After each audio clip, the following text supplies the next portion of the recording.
பள்ளி குழந்தைகளுக்கும் மற்றும் கல்லூரி மாணவர்களுக்கு வந்து இந்த புகையிலைகள் பயன்படுத்துவதனால் ஏற்படக்கூடிய விளைவுகள் சார்ந்த விழிப்புணர்வுகள் நடத்துறதும், மேலும் பள்ளி மற்றும் கல்லூரிகளுக்கு பக்கத்துல இருக்கிற ஏதாவது பெட்டி கடைகள் இல்லை அதை சுற்றி இருக்கக்கூடிய அனைத்து கடைகள்லையும் புகையிலை, அதாவது தடை செய்யப்பட்ட புகையிலை பொருட்களினுடைய இன்க்ளூடிங் சிகரெட்ஸ், பீடிஸ் அந்த மாதிரியான விஷயங்கள் கூட விற்கப்படுதா அப்படின்னு பார்க்கறதும் எங்களோட மானிட்டரிங் பண்ணுறதும் எங்களுடைய முக்கியமான வேலையாக இருக்குது. ஸோ இப்போ நாங்கள் நிறைய பள்ளி கல்லூரிகளில் வந்து இந்த மாதிரி மாணவர்கள் வந்து நிறைய புகையிலை பொருட்கள் பயன்படுத்துறத வந்து இப்போ கொஞ்ச நாளாகவே ரொம்ப அதிகமாக இருக்கிறத எங்களால் பார்க்க முடியுது. முன்னாடி ஒரு 4 வருஷம் 5 வருஷத்துக்கு முன்னாடி வந்து அதிகமாக பள்ளிக்கூடங்கள்லேருந்து எங்களுக்கு எந்த மாதிரியான கம்ப்ளைண்ட்ஸ் வந்துச்சு அப்படின்னா, ஒரு 11வது படிக்கிற பையன், ஒரு +2 படிக்கிற பையன், இல்லை காலேஜ் ஃபர்ஸ்ட் இயர் படிக்கிற பையன் அதிகமாக, அதாவது காலேஜ் போயிட்டாங்க அப்படின்னாலே அவங்களுக்கு நிறைய பழக்க வழக்கங்கள்னால இந்த மாதிரி புகையிலை யூஸ் பண்ணுறது, சிகரெட்ஸ் அந்த மாதிரியான பழக்கங்கள் வர்றது வந்து முன்னாடி சாதாரணமாக இருந்தது. இப்போ என்ன மாதிரியான ஒரு நிலை வந்து சமுதாயத்தில் இருக்குது அப்படின்னு கேட்டிங்கன்னா, ஸ்டூடெண்ட்ஸ் வந்து இப்போ 6th ஸ்டாண்டர்ட்லேருந்தே தே ஆர் யூஸிங் திஸ் அப்படிங்கிற மாதிரியா சொல்றாங்க. இதுல இன்னொரு விஷயம், அந்த குழந்தைங்கள கிட்ட நம்ம எப்படி இதெல்லாம் நீங்க உங்களுக்கு தெரிய வருது, எப்படி நீங்க இதெல்லாம் பயன்படுத்துறீங்க அப்படிங்கிறப்போ, இது ஆரம்பத்துல அவங்களுக்கு இலவசமாக கொடுக்கப்பட்டு இது ஒரு சாக்லேட்டுங்கிற மாதிரியான ஒரு பிம்பத்தை கிரியேட் பண்ணி அவங்களுக்கு இலவசமா வழங்கப்பட்டு, ஒரு கட்டத்துல வந்து அவங்களால இது இல்லாம இருக்க முடியாதுங்கிறப்போ அவங்க கிட்ட வந்து நார்மலா வாங்குற அமௌண்ட்டை விட அதிகமான அமௌண்ட்டை வாங்கி இது விற்பனை ஆகிட்டு இருக்கு அப்படின்னு சொல்றாங்க. அந்த மாதிரி பயன்படுத்தக்கூடிய மாணவர்களுக்கு வந்து இதனால என்னென்ன விளைவுகள் வருது அப்படிங்கறத பத்தின விழிப்புணர்வு சுத்தமாவே இல்லாம இருந்தது. இப்ப முடிஞ்ச வரைக்கும் நாங்க நிறைய விழிப்புணர்வுகள் பள்ளி குழந்தைகிட்ட, மாணவர்கள் கிட்ட சொல்லிட்டு இருக்கோம். மெயினா வந்து government schools and private school students கிட்ட நிறைய எடுத்து சொல்றோம். இந்த என்னென்ன மாதிரியான விளைவுகள் வருது அப்படின்னா, நமக்கு எல்லாத்துக்கும் பரவலாக தெரிஞ்ச ஒரு விளைவுகள் என்ன அப்படின்னு பாத்தீங்கன்னா கேன்சர் தான். ஆனா இப்ப இருக்கக்கூடிய ஒரு சமுதாயம் வந்து எப்படியான சமுதாயமா இருக்கு அப்படின்னா, என்னுடைய சந்தோஷம், நான் இருக்கிற வரைக்கும் சந்தோஷமா இருந்தா போதும் அப்படிங்கிற மாதிரியான ஒரு மனநிலையில இருக்கிற காரணத்தினால இந்த கேன்சர் சார்ந்த பயம் வந்து நிறைய மாணவர்கள் மத்தியில இருக்கிறதே இல்லை.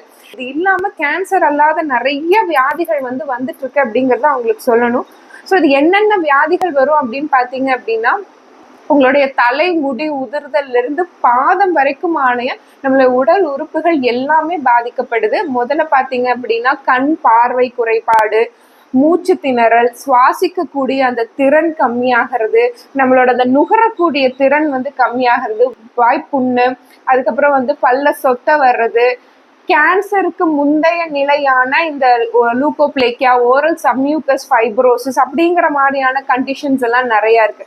அதெல்லாம் பார்த்தீங்க அப்படின்னா உங்களுக்கு வாய் துறக்கிறதுல வந்து சிரமங்களை ஏற்படுத்துறது, இருதய கோளாறுகள், அப்புறம் வந்து இருதய கோளாறுல மெயினா என்ன பார்த்தீங்க அப்படின்னா, உங்களுடைய இருதயத்துக்கு சப்ளை ஆகிற இந்த ரத்த குழாய்கள்ல வந்து நிறைய அடைப்புகள் ஏற்படும் அப்படின்னு சொல்றாங்க. இப்போ நிறைய அந்த புகையிலை பொருட்கள் பயன்படுத்தும் போது மாணவர்களுக்கு வந்து அந்த சுவாசிக்கக்கூடிய திறன் கம்மியாகும் போது ஆட்டோமேட்டிக்கா அவங்க ஸ்போர்ட்ஸ்ல இருந்து நகர ஆரம்பிக்கிறாங்க. They are not getting so much interested towards this sports. காரணம் என்ன அப்படின்னா, அவங்களுக்கு அந்த மூச்சு விடுறதுல வந்து ஒரு பெரிய பிரச்சனைகள் வருது. அதுக்கடுத்து வந்துட்டு இந்த மூளைக்கு போற ரத்த குழாய்களில் அடைப்பு ஏற்படுது, ஸ்ட்ரோக் அப்படின்னு சொல்லுவோம். நமக்கு பெராலிசிஸ், கை கால்கள் எல்லாம் வராமல் போகுது இல்லையா, அதுவும் வந்து நமக்கு இந்த புகையிலை பயன்படுத்தும் போது இப்ப ரொம்ப அதிகமா வர்றக்கூடிய ஒரு வியாதியா இருக்கு. இதை விட ரொம்ப முக்கியமான ஒரு வியாதியா என்ன அப்படின்னு சொன்னா, இப்ப கவர்மெண்ட் ஆஃப் தமிழ்நாடு ஏன் வந்து இந்த புகையிலை பயன்படுத்துறத வந்து நீங்க கட்டாயம் மாணவர்கள் இருந்தும் அல்லது கல்லூரி மாணவர்கள், பள்ளி மாணவர்கள் எல்லாம் வந்து அதுல இருந்து விடுவிக்கணும்னு அவங்க முக்கியத்துவம் கொடுக்கறதுக்கான அடிப்படை காரணம் என்ன அப்படின்னா, அதிகமாக வளர்ந்து வரக்கூடிய ஆண்மைத்தன்மை குறைவு மற்றும் பெண்களுக்கு மலட்டுத்தன்மை அதிகமா வருது. அப்படின்னா என்ன அர்த்தம் அப்படின்னா, அவங்க திருமண வயதை அடையும் போதோ அல்லது திருமணத்திற்கு பிறகு அந்த கர்ப்பம் தரிப்பதிலேயோ இல்ல ஆண்களுக்கு அந்த என்ன சொல்றது, ஆண்மை தன்மையில வந்து குறைபாடு ஏற்படும் அப்படின்னு சொல்ல, திருமணத்துக்கு அப்புறமாக அவங்களுக்கு குழந்தை பேரு உண்டாவதில் ஒரு பெரிய பிரச்சனை இருக்கு அப்படின்னு சொல்றாங்க. ஸோ இந்த டொபாக்கோவை தாண்டி நிறைய விஷயங்கள் உலகத்துல பாக்குறக்கு இருக்கு அப்படிங்கிறத நமக்கு கண்டிப்பா மாணவர்களுக்கு சொல்லணும். அவங்களுக்கு தொடர்ந்து அவங்கள கண்காணிப்புல ஒவ்வொரு பள்ளிக்கூடத்திலையும் இதுக்காக ஒரு கண்காணிப்புக்கு நல்ல ஒரு கவுன்சிலர்ஸ் மாதிரியான ஒரு ஆளை வந்து நியமிச்சு அவங்களை கண்டினியூஸா வந்து எப்பவுமே ஒரு மானிட்டர். ஏன்னா அது வெறும் டொபாக்கோ மட்டும் கிடையாது, த ஹைலி அடிக்டட் டு ஃபோன்ஸ், மெயினா அந்த கேம்ஸ், ஆன்லைன் கேம்ஸ் அந்த மாதிரிலாம் நிறைய அடிக்ட் ஆகுறாங்க. ஸோ எல்லா பக்கமுமே ஒரு ஸ்டூடெண்ட்ஸுக்கு வந்து அந்த படிப்பை தவிர டைவர்ட் ஆகிறதுக்கு அவங்கள சுத்தி நிறைய விஷயங்கள் இருக்கிறதுனால அவங்கள அந்த டைவர்ஷனுக்கு எல்லாம் போகாம படிப்பை மட்டுமே மையமா வைக்கிறதுக்கு கண்டிப்பா யாரோ ஒருத்தர் வந்து ஃபோக்கஸ்டா அங்க ஒரு கவுன்சிலிங் மெம்பர் மாதிரி இருந்து அவங்கள ஃபோக்கஸ்டா கொண்டு போறது ரொம்ப ரொம்ப முக்கியமா இருக்குன்னு நினைக்கிறேன். So stay away from the tobacco or stay away from the drug. சின்ன குழந்தைங்களா இருக்காங்க, பெரியவங்களாம் விடுபடணும் அப்படின்னு நினைச்சீங்கன்னா we have a center in GH near oncology department. புற்றுநோய் டிபார்ட்மெண்ட்டுக்கு பக்கத்துலயே நம்மளோட டிபார்ட்மெண்ட்ஸ் இருக்கு. ஐ மீன் நம்மளோட வார்டு இருக்கு, வார்டு நம்பர் 61C. அங்க வந்து மாவட்ட புகையிலை கட்டுப்பாட்டு மையத்தோட மாவட்ட செசேஷன் சென்டர் அப்படின்னு சொல்லுவோம், டொபாக்கோ செசேஷன் சென்டர் வந்து ஃபங்க்ஷன் ஆயிட்டு இருக்கு. அங்க ஒரு ஃபுல் டைம் சைக்காலஜிஸ்ட் இருக்காங்க. ஸோ அவங்கள வந்து நீங்க அப்ரோச் பண்ண முடியும். நீங்க வந்து டைரக்டா வந்து கவுன்சிலிங்காக தொடர்ந்து நீங்க அவரை வந்து டைரக்டா கான்டாக்ட் பண்ணிக்க முடியும். அது மட்டும் இல்லாம அரசாங்கம் டி அடிக்ஷன் சென்டர்ன்னு சொல்லிட்டு ஜிஹெச்ல ஒன்று ஸ்டார்ட் பண்ணியிருக்காங்க.